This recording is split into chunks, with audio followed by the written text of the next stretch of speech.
Olá, pessoal!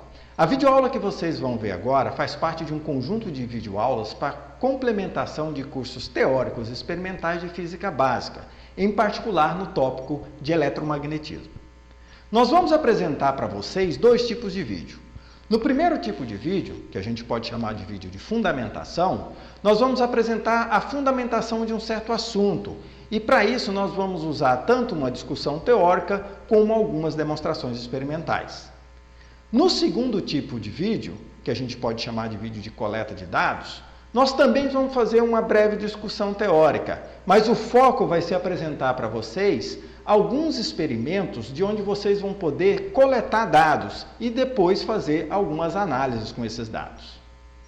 O vídeo que segue é um vídeo de coleta de dados. Espero que vocês gostem e aproveitem. Bom, a gente vai propor para vocês aqui uma série de experimentos com uma atividade para coleta e análise de dados. A gente baseou esses experimentos no nosso livro de práticas do Laboratório de Física 3, aqui do Instituto de Física de São Carlos, que você pode achar para download nesse endereço aqui. Meu nome é Eduardo Ribeiro de Azevedo, eu sou professor da Universidade de São Paulo, no Instituto de Física de São Carlos. Bom, os experimentos que a gente vai propor são sobre indução eletromagnética dentro do tópico de eletromagnetismo. Nós vamos abordar os seguintes temas: correntes de Foucault, equação de Faraday-Lenz e o conceito de indutância mútua.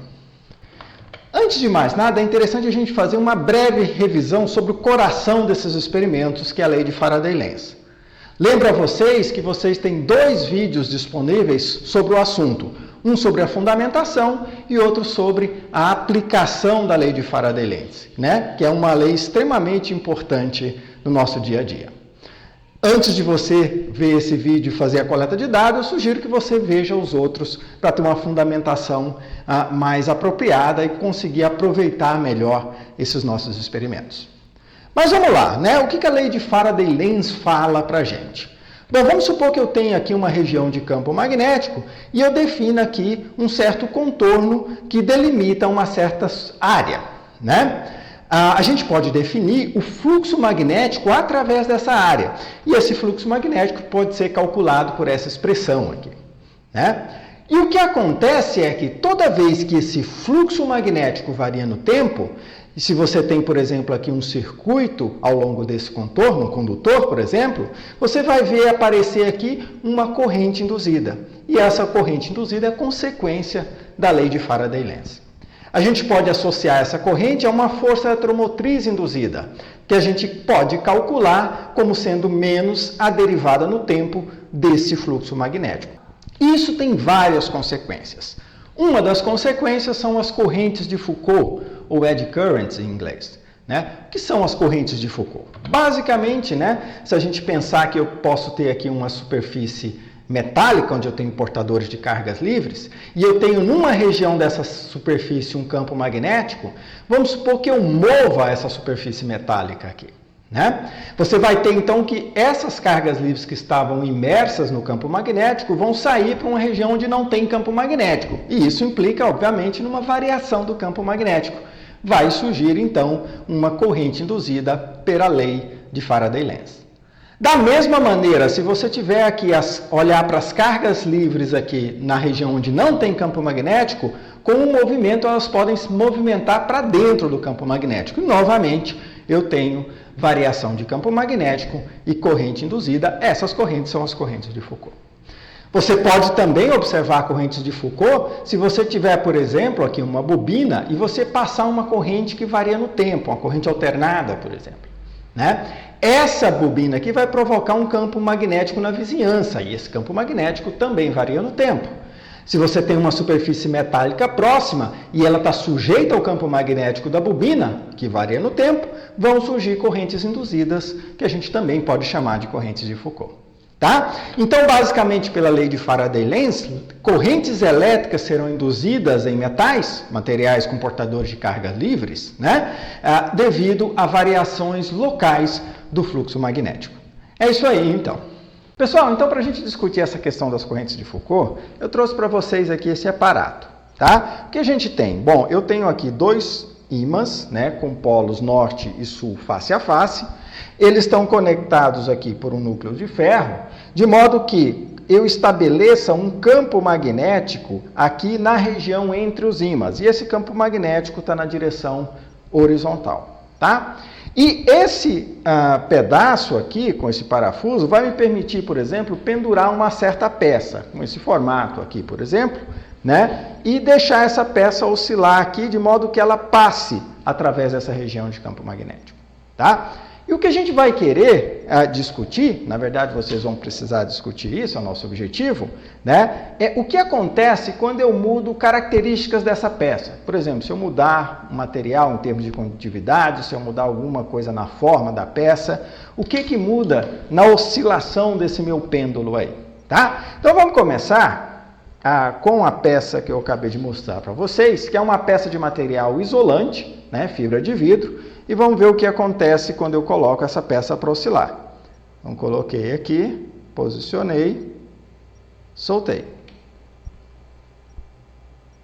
Olha lá, oscila. Tem nada de muito diferente, né? Oscilação de um pêndulo físico normal. Vai ficar oscilando aí, tem um certo atrito aqui, com o tempo ela vai parando, tá? Então, nada de muito diferente aí. Agora, vamos fazer o seguinte, eu vou pegar agora uma peça do mesmo formato, só que feita de metal. Isso aqui é uma peça de alumínio, né? Ela é amarela assim porque foi pintada, mas ela é de alumínio. E vamos fazer a mesma coisa, vou posicionar ela direitinho aqui e deixar essa peça oscilar. Vamos ver o que acontece. Olha lá, opa! Tá? Então teve uma forte atenuação da oscilação da peça quando ela penetrou no campo magnético.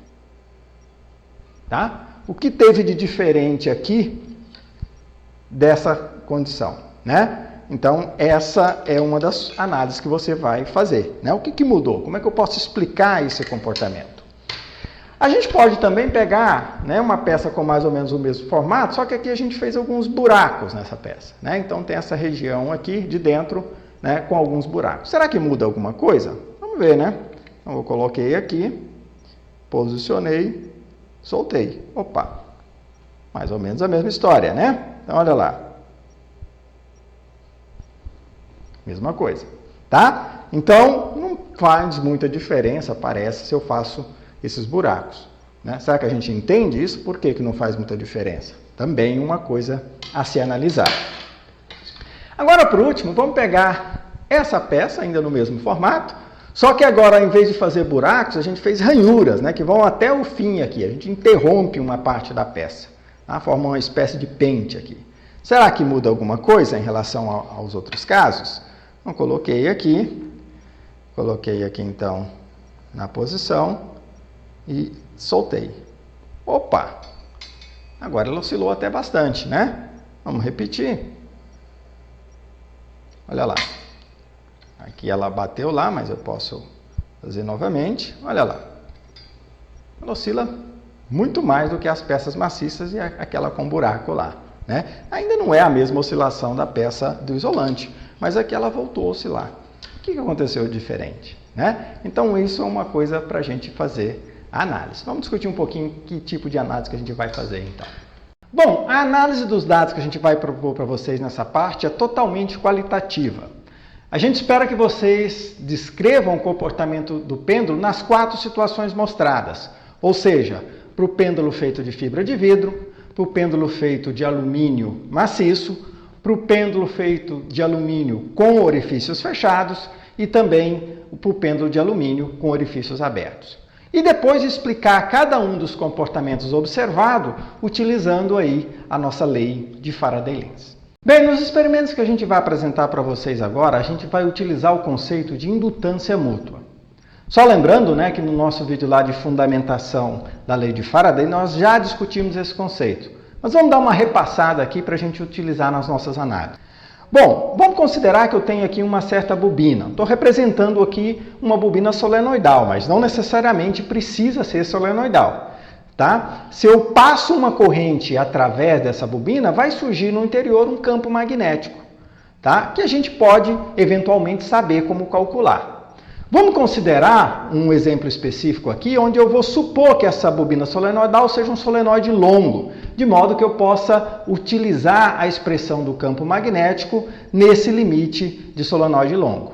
Nesse caso, então, o campo magnético vai ser simplesmente M0 N1 L1 sobre L1 vezes a corrente. De modo que se a corrente varia no tempo, o campo magnético também varia no tempo da mesma maneira.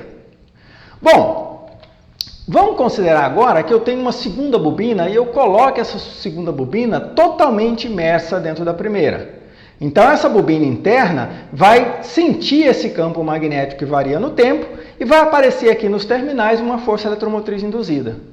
Para calcular essa força eletromotriz induzida, a gente precisa calcular o fluxo magnético através da bobina interna, que a gente pode fazer nesse caso de maneira bem simples. Basta eu tomar o produto do campo magnético vezes a área efetiva, que é a área da seção transversal vezes o número de espiras da bobina interna. Ou seja, eu tenho essa expressão aqui. Ok, eu posso rearranjar essa expressão substituindo aqui então a expressão para o campo magnético da bobina externa. E se eu faço isso, a gente vê então que o fluxo magnético na bobina interna é igual a um fator de construção, ou seja, um fator que só depende de como as bobinas estão colocadas e também dos parâmetros dessas bobinas, vezes a corrente. Esse fator aqui a gente chama de indutância mútua. Veja, pessoal, que aqui a gente já considerou uma aproximação para o campo magnético da bobina externa. Se você não tem essa aproximação válida, por exemplo, o seu solenoide não é tão longo, você pode adaptar essa expressão simplesmente colocando aqui a expressão para o campo magnético efetivamente. Ou se você tem outro tipo de bobina também, você pode fazer colocando a expressão correta para o campo magnético ali. Bom, mas nesse caso em particular, ou na verdade em qualquer caso, eu posso calcular aqui a força eletromotriz induzida tomando a derivada desse fluxo magnético no tempo e tomando então o sinal negativo. E a gente pode escrever então que a força eletromotriz induzida é menos M21 DI dt. Tá? Essa é a expressão que a gente vai querer verificar. E se a gente verifica o comportamento baseado nessa equação, a gente de certa forma está verificando a expressão da lei de Faraday-Lenz, que é de onde a gente deriva. Bom, vamos lá então. A gente vai usar esse arranjo experimental aqui. O que a gente tem? Uma fonte de tensão alternada aqui. A gente pode colocar diferentes formas de onda aqui nesse caso. A gente vai colocar aqui um resistor em série com uma bobina. Tá? Nos terminais do resistor, a gente vai ligar no canal 1 de um osciloscópio, de modo que eu possa monitorar a forma de onda da tensão nos terminais do resistor. E a gente sempre faz isso porque eu quero saber o comportamento da corrente. O comportamento da corrente é igual ao comportamento da tensão nos terminais do resistor. Se eu quero saber a corrente, eu pego essa tensão e divido pelo valor da resistência. Só isso. Tá? Agora, a gente vai no canal 2 do osciloscópio colocar uma outra bobina, uma bobina menor, que é a nossa bobina de picape. Tá? Então, a bobina maior vai ser essa bobina aqui, tá? Esse solenoide aqui. E essa bobina aqui seria a nossa bobina de picape. A gente vai, então, colocar essa bobina dentro da bobina maior. Então, bobina externa e bobina interna. Tá? Com isso, nos terminais dessa bobina de picape, eu vou poder observar qual é a força eletromotriz induzida. E eu tenho exatamente aquela situação que a gente discutiu na figura anteriormente. Olha, na bobina de picape eu vou medir o epsilon, enquanto que nos terminais do resistor eu vou estar medindo alguma coisa que é proporcional à corrente. Então, de um lado da equação eu olho aqui, do outro lado da equação eu olho aqui. E a gente vai comparar essas formas de onda e ver se elas satisfazem de fato essa expressão aí. Bom, lembra que lá no vídeo de fundamentação de lei de Faraday nós já fizemos como demonstração para uma onda triangular. A gente aqui vai mostrar para diferentes formas de onda, inclusive a triangular. Então vamos lá então. Bom, vamos então ao nosso experimento. A gente tem aqui montado o circuito que a gente acabou de discutir. Entre esse ponto e esse, eu vou colocar a minha fonte de tensão alternada. Tá? Então, eu vou colocar aqui o terminal terra e o outro terminal nesse ponto aqui. A fonte vai aplicar uma tensão de diferentes formatos, e a gente vai ter aqui mais ou menos 100 Hz. Tá? Olha, desse ponto para cá, eu tenho simplesmente um fiozinho. Então, esse ponto e esse é o mesmo ponto de potencial. Então, daqui eu venho para a minha bobina, tá? Vai passar pela bobina, sai nesse ponto, vem para esse ponto e eu tenho aqui em série um resistor de 100 ohms. Bom, nosso objetivo é comparar a força eletromotriz induzida na nossa bobina de picape com a corrente que passa na bobina principal aqui. Para isso, eu vou monitorar a corrente da bobina principal lá no osciloscópio. Então, a gente vai conectar nos terminais desse resistor o canal 1 do osciloscópio para medir a diferença de potencial, que a gente sabe que é proporcional à corrente. Então, medindo o perfil da diferença de potencial, a gente está medindo também o perfil da corrente. Se eu quiser saber a corrente de fato, basta dividir a diferença de potencial medida por 100 ohms, que eu sei o valor da resistência. Bom, então eu vou colocar entre esse ponto e esse ponto aqui, e agora vamos conectar lá no canal 1 do osciloscópio. Quando conectou, você viu lá a forma de onda amarela, né? Essa é a forma de onda da corrente do circuito, ou da tensão no resistor. Você vê que a gente está aplicando uma forma de onda triangular. Agora, para o vídeo um pouquinho aí, dá uma pensada. Se a forma de onda que a gente está aplicando lá é triangular, o que você espera da força eletromotriz induzida nessa nossa bobina de picape? Então, tem aqui uma bobina de picape, né, uma bobininha com 210 espiras, que eu vou colocar dentro da bobina principal ali, né? Qual é a forma de onda que eu devo observar nos terminais dessa bobina? Ou seja, para a força eletromotriz induzida, né? É isso aí. Ok? Então, agora vamos colocar lá e vamos observar, né? Coloquei aqui. Você tem lá a nossa bobina de picape, vai estar lá no canal 2 do osciloscópio. Conectou lá, você viu então a forma de onda, tá? Você viu lá que deu uma forma de onda quadrada, era isso que você esperava, né? Inclusive, é importante você comparar o sinal. Será que o sinal relativo das duas formas de onda está certo? Né? Quando eu aplico a triangular, tem que dar a quadrada com aquele sinal lá, tá? Então, isso é uma coisa a ser analisada. Bom, vamos fazer o seguinte, vamos mudar agora a forma de onda. Então, ao invés da forma de onda triangular, vamos colocar na corrente, né, uma forma de onda quadrada. Então, vamos aplicar aqui uma fonte de tensão, vamos mudar então a forma de onda para uma forma quadrada. O que acontece? Quando mudou lá, você viu, ó, primeiro, estourou a escala, né? E reajustando a escala, dá para a gente ver como é que é a forma de onda. Lá, você vê que você tem um pico muito forte, depois cai para zero. Depois você tem um pico com sinal contrário muito forte, volta para zero. E assim por diante. É isso que você espera, né? Então, tá aí para a gente analisar, né? Fica a critério de vocês depois analisar isso aí. É essa forma de onda que você espera, né? Inclusive, você espera que o sinal desses picos aí, que vão se alternando, seja exatamente o que você está observando. Então, apliquei uma forma de onda quadrada na corrente, o resultado foi isso aí. Isso está compatível com a lei de Faraday-Lenz, né? Ok, então vamos para outro tipo de forma de onda. Vamos agora usar uma forma de onda senoidal, né? Que é bem comum, a gente vai precisar disso em várias aplicações. Então, quando muda para senoidal, olha lá, você agora vê a forma de onda, só ajustando a escala lá, né? Você vê a forma de onda, que também é uma forma de onda harmônica, mas não é mais um seno, né, digamos assim. Ela está defasada em relação à forma de onda principal. A pergunta é, essa defasagem que existe entre a outra é compatível com o que a gente espera para a lei de Faraday-Lenz? Né? Então, mais uma questão a ser analisada. Tá ok?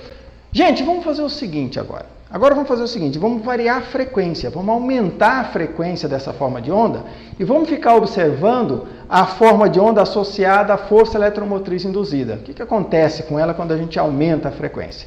Vai lá, ó, vamos aumentando a frequência, vai observando lá a forma de onda para a força eletromotriz induzida. O que está acontecendo? Né? É que ela vai aumentando, né? Se você aumentar muito mais a frequência, esse negócio vai aumentando. Tá?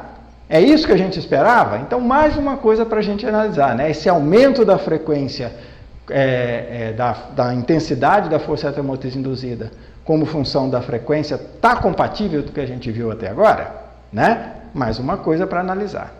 De fato, né, aí tem uma coisa que eu queria propor para vocês. Tem uma aplicação que é muito interessante desse tipo de comportamento. Né? E é interessante que você pesquise para ver como é que isso ocorre. Essa aplicação é o seguinte, ó.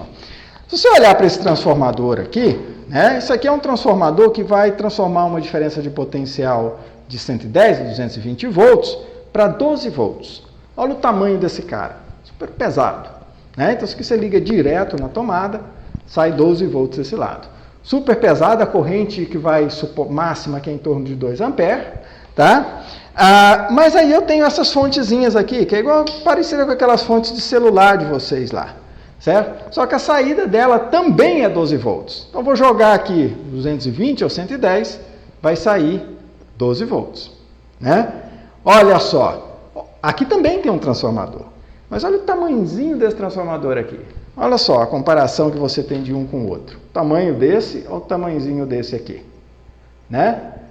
Isso aqui só é possível por causa desse fenômeno que a gente acabou de discutir. Mas aí eu quero que você explique como é que isso funciona em relação a esse transformador convencional. Veja, a corrente máxima aqui também é de em torno de 2 amperes, né? Então você tem como miniaturizar o sistema usando um truquezinho baseado nessa discussão, tá? Então fica também uma coisa para vocês analisarem. Bem, gente, nessa parte de análise de dados, a gente vai continuar fazendo uma análise mais qualitativa.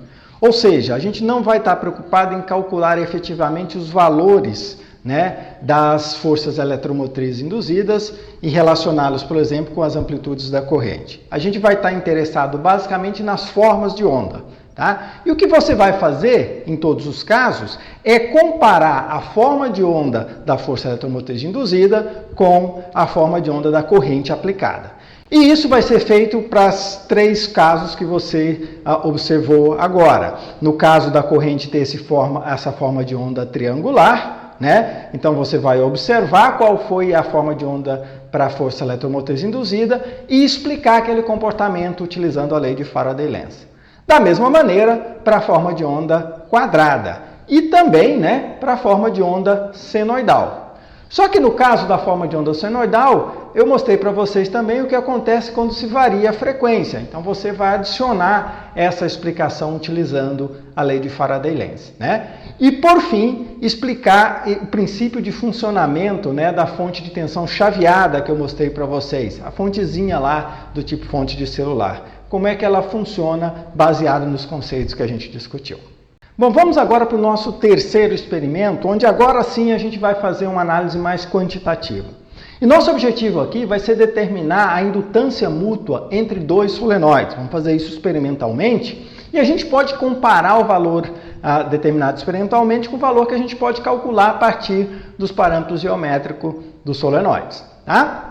A gente vai usar basicamente a mesma montagem experimental de antes, né? Só que agora, ao invés de medir a tensão no terminal do resistor aqui, que a gente mediu com o osciloscópio, que vai me dar o comportamento da corrente, a gente vai medir isso com voltímetro digital. Da mesma maneira, a força eletromotriz induzida aqui na bobina de picape também vai ser medida com um multímetro digital, Bom, o que a gente vai medir efetivamente aqui? Vamos dar uma olhada. Olha, vamos supor que a corrente seja dessa maneira, I0 seno de ômega-t. A gente vai aplicar aqui uma corrente do tipo senoidal. Tá? Se eu quiser calcular a força eletromotriz induzida, basta utilizar a expressão que a gente acabou de discutir. Né? Então vai dar menos M21, a indutância mútua, dI dt. Substituindo I igual a I0 seno de ômega-t, aqui eu vou obter que a força eletromotriz induzida é menos M21 I0 ômega cosseno de ômega-t.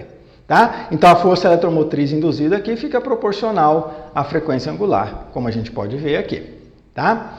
Bom, a leitura do nosso voltímetro digital vai estar associada com a amplitude das tensões medidas. Então vamos olhar aqui para qual seria a amplitude da força eletromotriz induzida aqui. Basicamente é esse termo aqui, que é menos M21 I0 vezes ômega. Em módulo, isso vai ser M21 módulo de 0 vezes ômega. Bom, mas o que efetivamente o voltímetro digital mede? A gente pode achar isso aí com mais detalhe lá no vídeo sobre corrente alternada. Tá? Mas aqui eu só vou apresentar para vocês o que ele mede quando a gente tem uma força eletromotriz, uma tensão do tipo senoidal, que a gente chama de valor RMS. Esse valor é basicamente a raiz quadrada da média quadrática da tensão que varia no tempo, né? Se essa tensão é senoidal, esse valor RMS é basicamente a amplitude dividido por raiz de 2, tá? Bom, então, ó, se eu tomar aqui desse lado ε0 dividido por raiz de 2, que é a amplitude, e tomar desse lado a corrente, né, que também é uma amplitude dividido por raiz de 2, tá? Eu posso dizer que o valor RMS da força eletromotriz induzida é igual a M21, o valor RMS da corrente vezes ômega. Estou tomando aqui tudo em módulo, tá? Bom, o valor RMS da corrente ele é igual à tensão nos terminais do resistor, também valor RMS, dividido pela resistência. Então aqui a gente tem uma relação entre a força eletromotriz induzida, a tensão nos terminais do resistor e a frequência da onda de corrente aqui no caso, tá? Da forma de onda de corrente. Bem, mas a gente vai precisar agora saber quais são as características das bobinas, né? Então a gente vai ter duas bobinas envolvidas, a bobina externa, que entra aqui, que é nesse meu solenoide aqui, e a bobina de picape, que é esse cara aqui, tá? Essa bobina, esse solenoide aqui, ele tem um comprimento de 15 centímetros, 150 milímetros, né? Com a precisão aí de 0,1, tá? E esse solenoide aqui tem 760 espiras.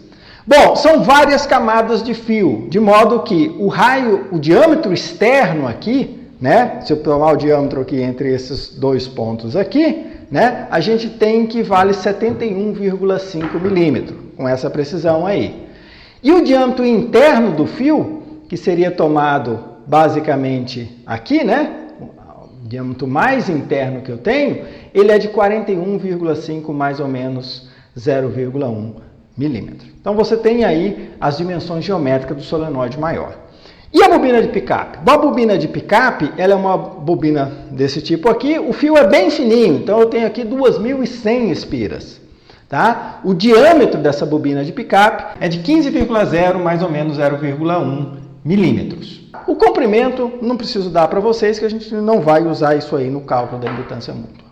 Bom, então para a gente ver essas características que a gente acabou de discutir, a gente vai usar esse circuito aqui, né? Tem uma fonte de tensão em série com uma bobina, essa é a bobina principal, e em série com a bobina aqui eu tenho um resistor. Bom, como a gente viu, a gente vai precisar monitorar três coisas, né? A força eletromotriz induzida numa bobina de picape, a corrente, né, que circula na bobina principal e a frequência. Para ver a frequência, a gente pode ver diretamente aqui no mostrador da fonte. Então, a frequência da corrente que está sendo aplicada, ou da tensão que está sendo aplicada, está mostrada aqui diretamente. Então, a gente vai ficar olhando isso aí. Para ver a corrente do circuito, a gente vai monitorar a diferença de potencial nos terminais desse resistor. Esse aqui é um resistor de 10 ohms. Então, eu vou colocar aqui entre esses dois pontos o voltímetro que está lá atrás e a gente vai ver lá. Nessa situação, eu tenho 1 volt aqui nos terminais do resistor, em valor RMS, né? E aqui eu tenho 10 ohms. Então, a corrente aqui seria 1 dividido por 10, 0,1 ampere em valor RMS também.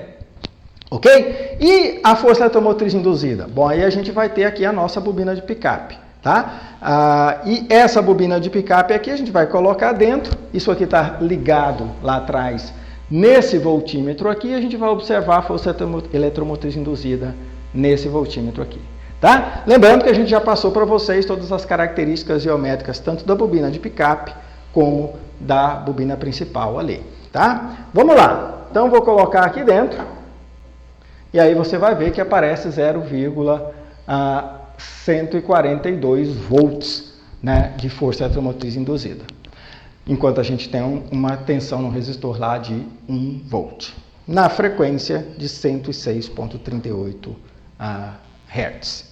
Eu vou variar a frequência até mais ou menos 1 kHz. Por que 1 kHz? Porque a gente está fazendo medida com voltímetro.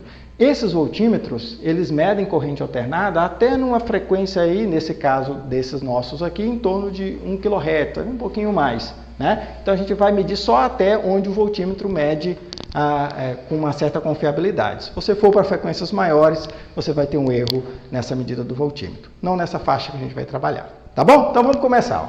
Vou começar aqui então, estou com 106 Hz, vou aumentar um pouquinho. Vamos lá. A gente vai aqui para agora. Tá bom aí, ó. 196,47 Hz. A nossa força eletromotriz induzida é 0,261 volts e a tensão no resistor de 0,98 volts. Vou aumentar mais um pouquinho, tá? Vamos lá. Agora eu vou aqui a mais ou menos 300 Hz, né? Vamos ver aqui o que a gente dá, ó, tá lá, 302,2 Hz, força eletromotriz induzida, 0,393 volts, tensão no resistor, 0,96 volts. Mais um pouquinho.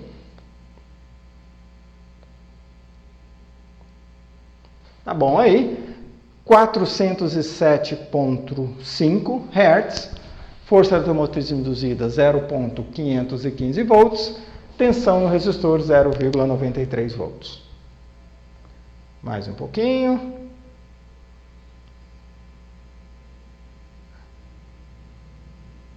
Ah lá, tá ok, né? Mais um pouquinho aqui. Tá bom aí, ó. 501,6 Hz. Força eletromotriz induzida, 0,613 volts. Tensão no resistor, 0,9 volts. De novo.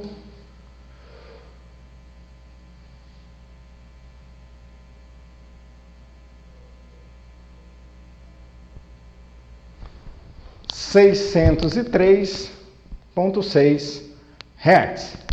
0,707 volts, 0,86 volts. Força eletromotriz induzida, tensão no resistor. Mais um pouquinho.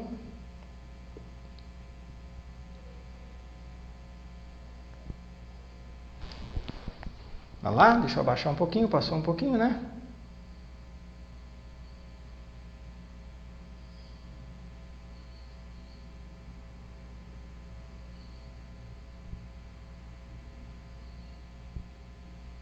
Tá bom por aí, né? 699,2 Hz, 0,784 de força eletromotriz induzida, 0,82 de tensão no resistor.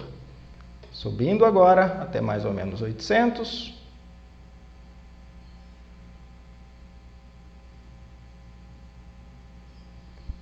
Tá aí? 799,7 Hz. 0,855 de força eletromotriz induzida e de 0,78 tensão no resistor. Vamos até 900, estamos quase terminando. Olha lá, 907,9 Hz, 0,919 volts de força eletromotriz induzida, 0,74 volts de tensão no resistor. Último ponto aqui em torno de 1 kHz. Tá aí. 1,006 kHz, né? Então 1006,8 Hz. 0,970 volts, né? Força eletromotriz induzida, 0,7 volts de tensão no resistor. Tá ok? Então, com esse conjunto de dados aí, a gente já consegue fazer algumas análises bem interessantes. Vamos discutir um pouquinho quais análises seriam essas. Bom, então o que a gente vai fazer em termos de análise de dados, né? Nós acabamos de medir qual é o valor da força eletromotriz induzida, da corrente correspondente a cada frequência e o valor da frequência. Então veja, se eu fizer um gráfico de epsilon como função de I vezes ômega, o que eu vou obter é uma reta, né? Já que a relação entre essas grandezas, como a gente já deduziu, é M12 e RMS vezes ômega. A gente mediu isso e mediu isso. E mais, né, a gente mediu epsilon, eu posso então, nesse gráfico aqui, tirar como coeficiente angular a indutância mútua. E é assim que a gente vai fazer para determinar a indutância mútua dessas duas bobinas aqui, tá? E depois você pode calcular isso, né, Então, a gente vai primeiro, no experimento, usar esse comportamento e determinar qual que seria a indutância mútua, tá? Então, a gente vai determinar a indutância mútua a partir dos valores medidos e depois a gente pode calcular essa indutância mútua a partir das características geométricas desses objetos, né? Desses dois solenoides, como a gente já deduziu. Tá? E aí a gente vai fazer duas maneiras. Uma das maneiras é utilizando a expressão que eu coloquei para vocês, onde a gente supôs que esse solenoide aqui é um solenoide longo. Mas se você olhar, ele não é tão longo assim, né? O raio dele não é tão menor do que o comprimento. Então, você pode fazer esse cálculo com aproximação de solenoide longo, mas também é interessante que você faça considerando que isso aqui é um solenoide que não satisfaz a aproximação de solenoide longo. Se você quiser a expressão para o campo magnético, nós discutimos isso aí lá no vídeo sobre campo magnético devido a distribuições de corrente. Tá? Então vai lá, vê a expressão para o campo magnético, faz a dedução da expressão para a indutância mútua, considerando que não haja aproximação de solenoide longo, e aí você pode comparar os valores nos dois casos e ver qual é que mais se aproxima do resultado experimental. Então, esses é o conjunto de análises que vocês vão precisar de fazer nesse experimento. Bom, então vamos para um sumário da nossa aula, né? Nós apresentamos um experimento para verificação do comportamento das correntes de Foucault. Nós apresentamos um experimento e o procedimento de análise para verificação da lei de Faraday-Lenz. E nós também apresentamos um experimento e procedimento de análise para a determinação da indutância mútua de duas bobinas solenoidais, de dois solenoides. Bom, esse é o conjunto de bibliografia que a gente utilizou, os 4 livros de teoria, aqui é o Tipler, o Searway-Dewitt, o Sears-Zemansky e o livro do professor Moisés Nussensweig, e nós também utilizamos o nosso livro de práticas lá do Laboratório de Física 3. Bom, pessoal, espero que vocês tenham gostado e muito bom trabalho na análise dos seus dados.